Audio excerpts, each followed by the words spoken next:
Hey, guess what movie debuts in a couple days? That's right, Wakanda Forever. And we get to see the on-screen debut of Namor, the Submariner. No, it's not Namor the Submariner. He's not from Atlantis this time. That's not how I'm supposed to say it, remember? How the hell am I supposed to say it? Namor. Call me Namor. What? No, you're pronouncing it wrong. Namor's from Atlantis because now he's Aztec or Maya. You've got to help me understand this because Namor debuted 2 years before Aquaman, 1939 and 1941. Why did they switch Namor's backstory? Where is he from again? He's something. Don't be a bigot. Okay, so at least we've got Black Panther. At least we've got the guy with the battle rhinos. We don't have the guy with the battle rhinos? At least Grace Randolph is excited about it and thinks it's going to be the greatest thing since sliced bread. Let's talk about it.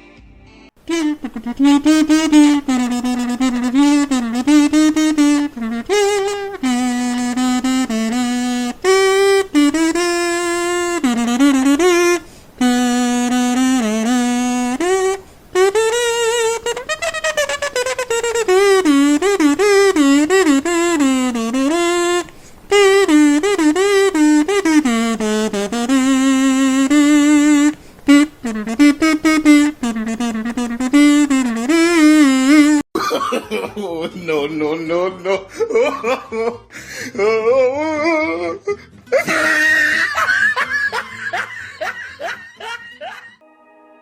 Tell me how to best protect Wakanda. Oh my God, who the hell cares? If we're going to talk about Wakanda Forever, we need to go back to 2018 and talk about the original Black Panther a little bit, which was hailed as this transcendent film in the MCU, especially by this article here on Screen Rant that came out earlier this morning, how Black Panther changed the MCU. And we'll just kind of go down through the subheadings. It was a huge step forward for representation in the MCU. Yes, the most important thing of all, representation. Now, I'm not downplaying the need for different characters to be seen on screen, but to act as if that this was the first time there's ever been a black superhero on screen in a leading role is disingenuous, to say the least. I mean, I love how they tout that they're coming out with, new Blade. Blade is a Marvel product, it's a Marvel property. Now, granted, the original Blade movie came out back when they licensed out these characters, and it's not in the MCU proper, but this is a Marvel character. This is not only a Marvel character, this is a black lead character that nobody cared that the character was black. Like I said, I was a Blade fan just because I always liked Wesley Snipes, and I thought the character was badass. I never once thought about him as a black character. It was just a character that I liked. And now there are people who will say, oh, well, you're just saying that because you're white, blah, blah, blah, blah, blah. In the beginning, how many movies in the MCU were led by white characters? Well, that may be true, absolutely. And should they have done something with one of these characters like T'Challa sooner? Yeah, absolutely. But they didn't. And now this Kevin Feige was championing this cause. Now that's basically all we see. They've completely dismantled the MCU and put all these contemporary characters in there that nobody really cares about. Your Miss Marvels, your Captain Marvel, your America Chavez, Riri Williams is coming in. Now, nobody cares about these characters. They never sold books. Very niche characters, newer characters. All of them came out, I believe, after 2014. These aren't beloved characters that people want to see. People are clamoring to see. And their only crowning achievement in this phase has been representation. It hasn't been quality, that's for sure. Quantity is a big part of it, but then that's where they want you to. Don't ask questions. Just consume product and then get excited for next products. Leading into Wakanda Forever, and we're going to see stuff like this again, and we already have with the fans, Yada, yada, yada. let's go down to this one now. Black Panther changed what an MCU movie could be. The first Black Panther also changed the MCU in terms of what a Marvel movie could be. Marvel Studios had long prided itself in making superhero movies within different genres, such as Captain America the Winter Soldier as a political thriller, Ant-Man as a heist movie. However, Black Panther is the first time the MCU was so upfront with what it had to say about the real world. With a black director, writers, almost exclusively black cast, Black Panther tackled ideas about race head-on. T'Challa and Killmonger have different perspectives on their African heritage and what they should do with Wakanda's power, leading to profound and complicated conversations. Stop it. Get some help. Black Panther might still fall into problems that plague other MCU movies, like an overly CGI final fight. The CG in this movie was bad. That's what the writing was not great either. Like, it was very, and dare I say, there was a lot of it that was quite racist. Don't scare me like that, colonizer. That's racist! So this is, and I'm not saying that from, a victim, because I found it to be jarring, and I don't know. It was just ham-fisted. You know, there was a way to do this, but they chose. You chose poorly. All Marvel movies end up with the villain and hero squaring off, leaving the hero in a position to defeat the villain or help redeem them. Black Panther takes a different approach as T'Challa offers to help save Killmonger's life. However, Michael B. Jordan's villain knows that the captivity awaits him in that outcome, resulting in the chilling line, "Just bury me in the ocean with my ancestors," that jumped from the ships because they knew death was better than bondage. One could argue Black Panther's approach to tackling social and political topics directly responsible for the content of Phase 4 has had. It is responsible for it, and it is basically, I don't want to say the downfall, but it opened Pandora's box, okay? And I don't say that as meaning representation on screen is a bad thing. I mean the way that these leftists do it, and that's the thing.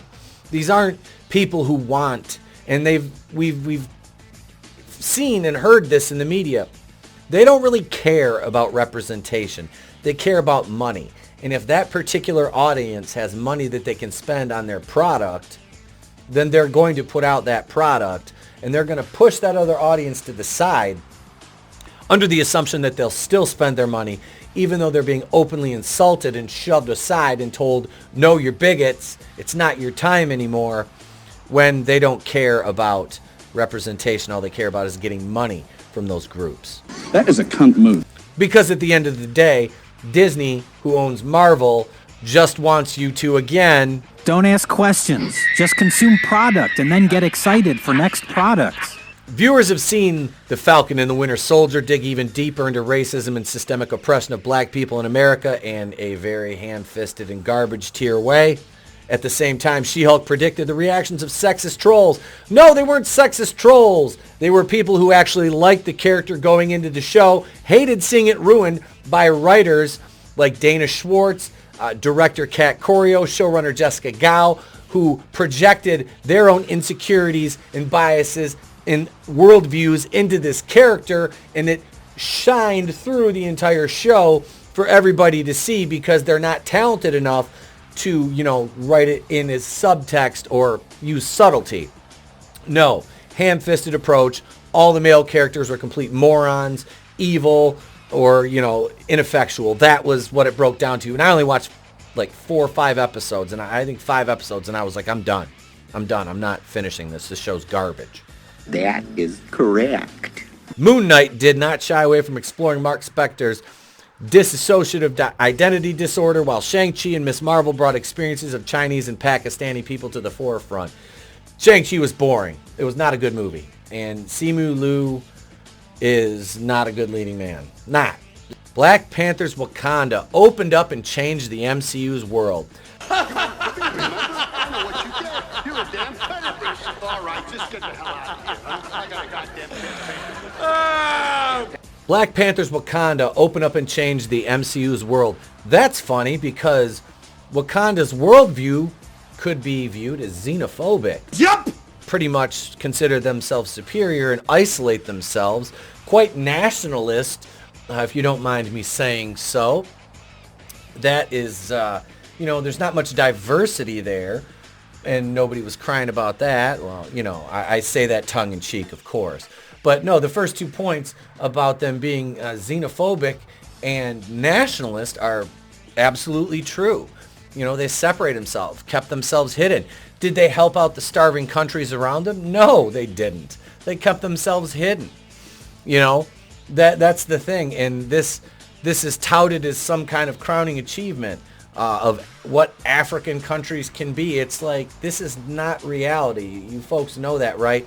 And then you have people like Grace Randolph, who we'll get to, because I want to go through her breakdown of Wakanda Forever, just some things that she said, because I really need to just have some thoughts on them. There ain't no fluff here.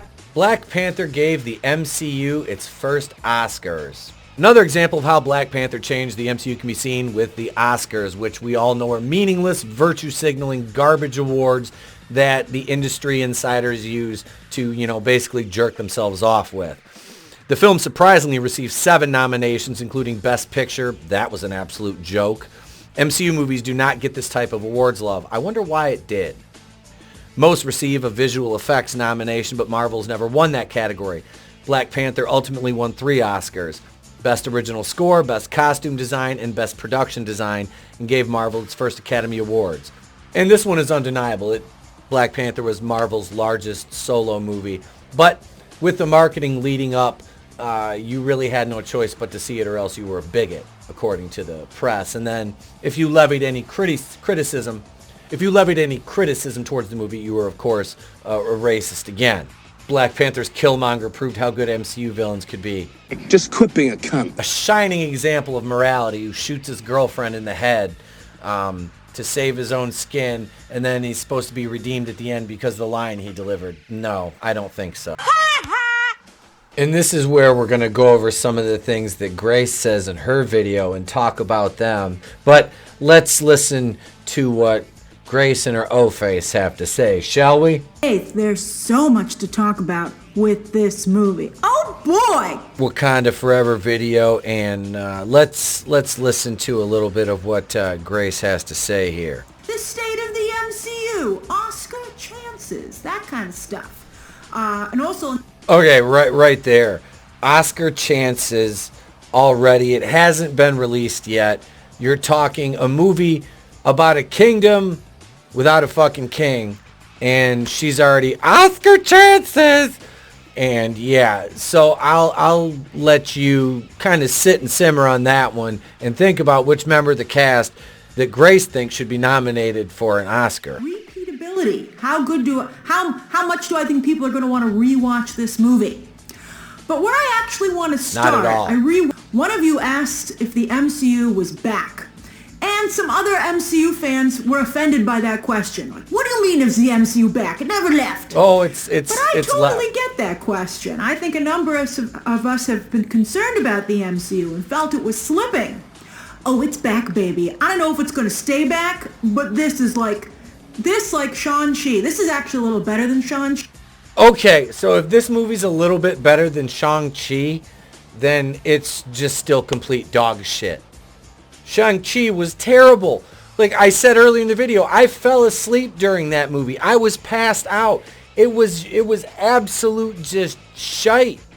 I mean, the fight scenes were bad. Marvel's Katie. Yeah, they sold a ton of those figures, didn't they? Those are rotting on the shelves at Ollie's and other discount stores near you. But this is the Marvel we all know and love, and has been the shining star of Hollywood the past decade and more now. But this is great. How can this be the Marvel we all know and love when it doesn't have any characters that we really give a shit about? I mean, seriously, you're talking outside of Namor, not Namor, you're talking a bunch of C and D list characters. I mean, fucking Ironheart, and then the Dora Milaje, I mean, Okoye, Nakia, and M'Baku. Yeah, because those are putting asses in the seats. You know, the Queen Mother. What the? Oh my God. Yeah, Daniel Kaluuya's not even in it. Kaluuya.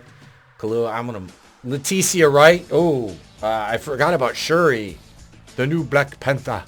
In fact, with my mask and my glasses on, I wore my glasses because I didn't want to have a contact lens problem and miss any of the movie. Hold up. Sometimes Hold up. In fact, with my mask and my glasses on.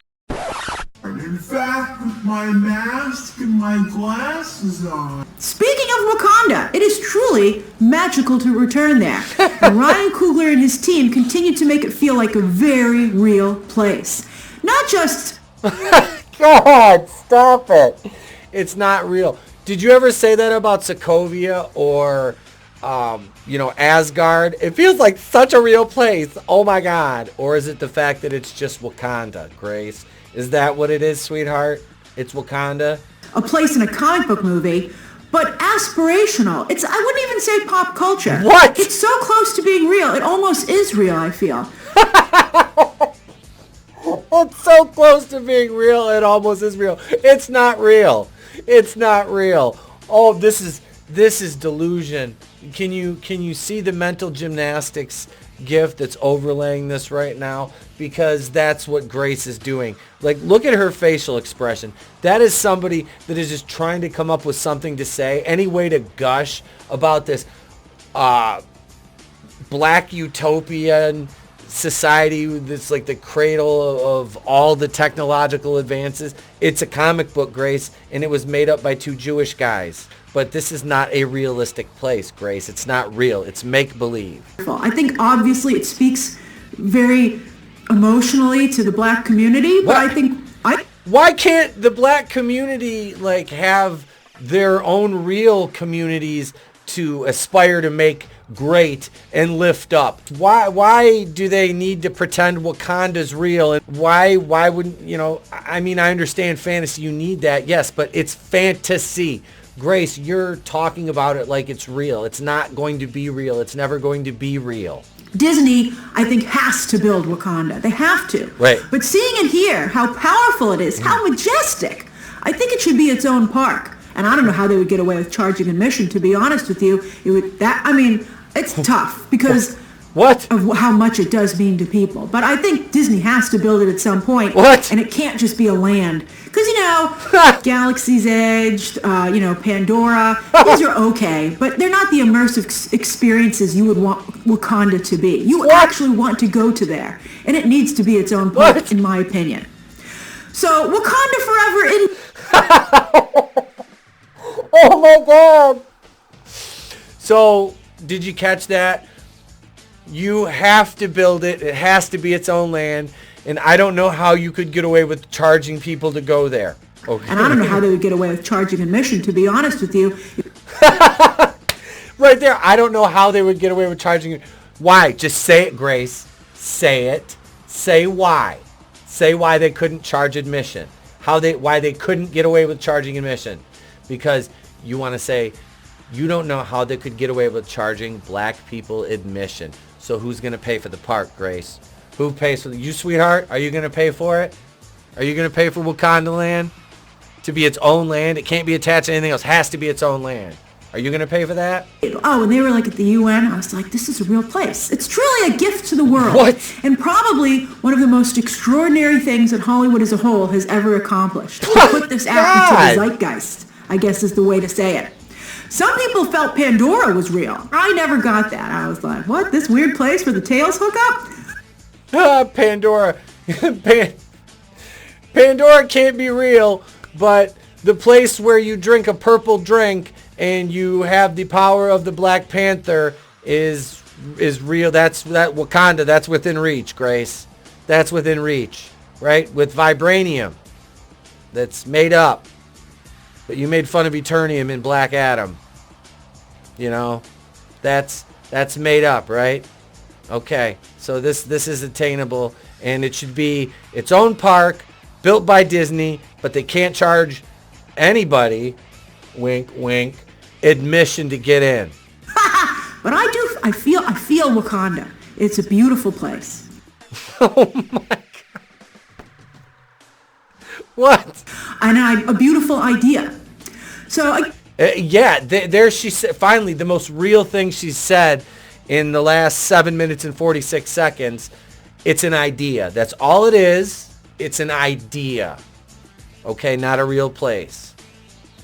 It's perfect for an escapist fantasy story that's removed from the real world. But I already know what scenes I can't wait to see again, like the first time Namor comes out of the water. Oh, goosebumps! And then also she's talking about where his love handles are almost hanging over the side of his trunks, and he looks like a dad bod that somebody picked off the street and said, hey, you want to play a character in a shitty movie in front of a green screen?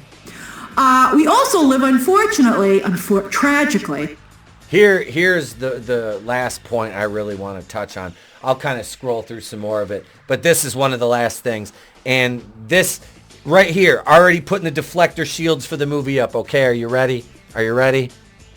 So frustrating in a very divided world right now. And the people that this movie lifts up so extraordinarily well, that's gonna set off the usual hate groups that have horribly and maliciously sprung up in the entertainment discussion. You know which groups I'm talking about. You know where those discussions take place, and they eat this stuff for breakfast. And it's really, although sometimes I feel like some products, some movies and shows lob softballs at those groups. And I think, it doesn't, but here, this movie this isn't like a perfect movie. I have a couple quibbles here. See? There it is right there. The usual. So any criticism, you are automatically a member of a hate group. See that?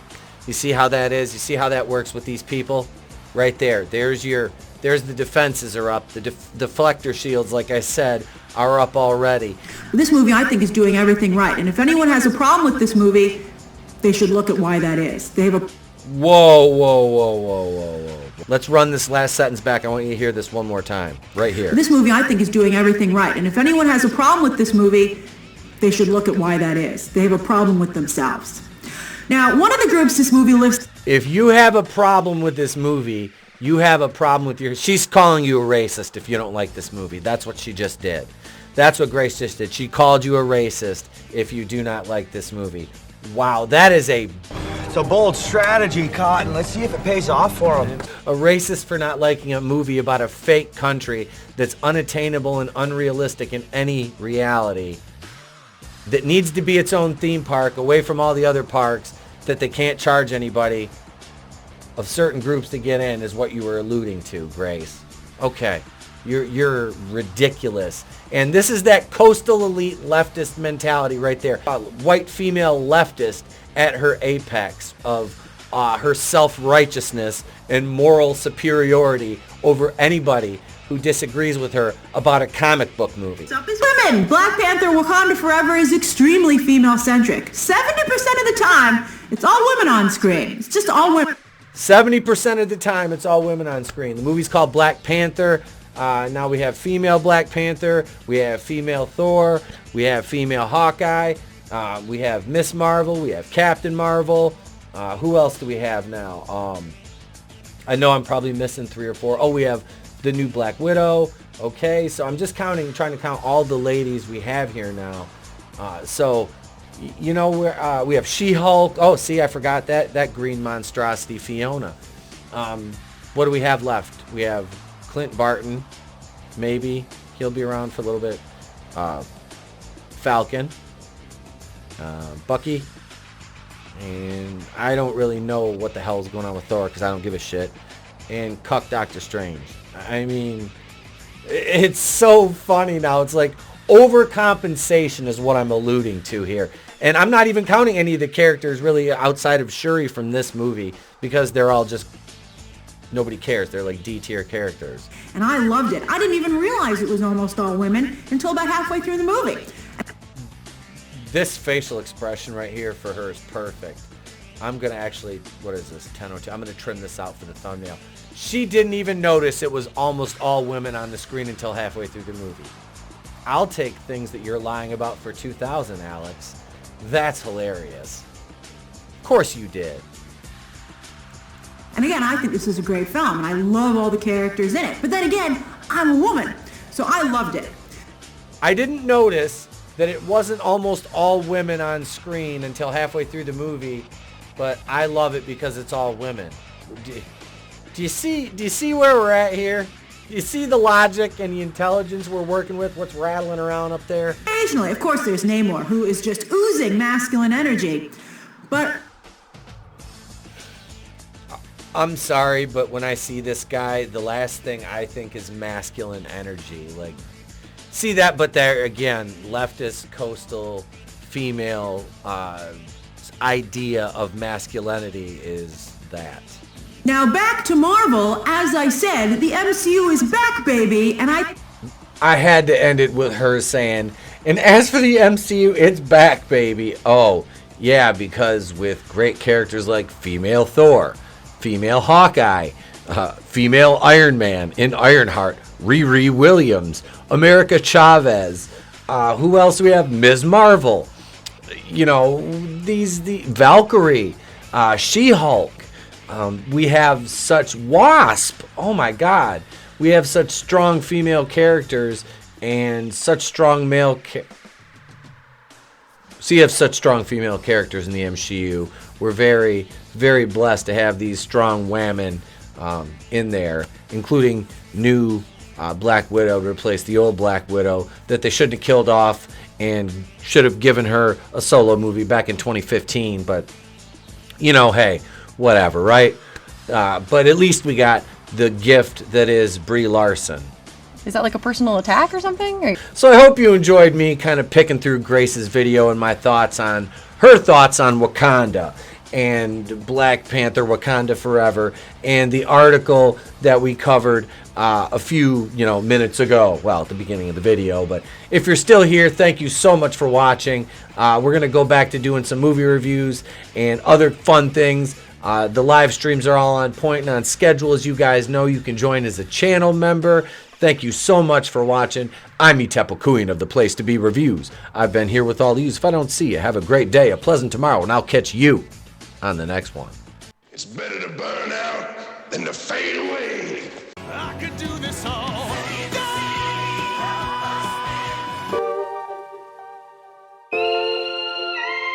day.